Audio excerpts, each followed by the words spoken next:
News of the people, by the people, for the people. पतसंस्था फेडरेशनच्या संचालकपदी अप्पाराव इटेकर यांची निवड.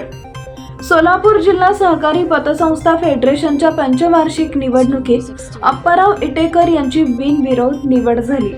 सन 2024 ते 25 आणि 29 ते 30 या वर्षासाठी ही निवड झाली आहे. राज्य शिखर बँकेचे माजी संचालक अविनाश महागावकर यांनी अप्पाराव इटेकर यांच्या नावाची शिफारस केली होती. पतसंस्थेच्या अध्यक्षस्थानी दिलीप पतंगे हे होते. अप्पाराव इटेकर हे साने गुरुजी शिक्षक व शिक्षकेतर सेवकांची सहकारी पतसंस्थेत सचिव चेअरमन पदे भूषवली.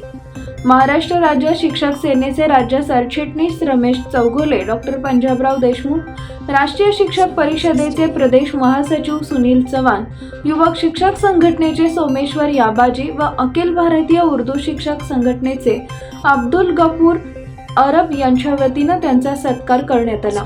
सेवक पतसंस्थेच्या हितासाठी आपण या संचालक पदाचा उपयोग करण्याचं आश्वासन अप्पाराव इटेकर यांनी दिलंय. यावेळी रघुनाथ वांगीकर, अप्पासाहेब पाटील, मुरलीधर कडलासकर, सचिन चौधरी, वीरभद्र यादवाड, भीमराया कापसे, अनिल गायकवाड, संतोष मासाळे, उल्हास बिराजदार आदी उपस्थित होते.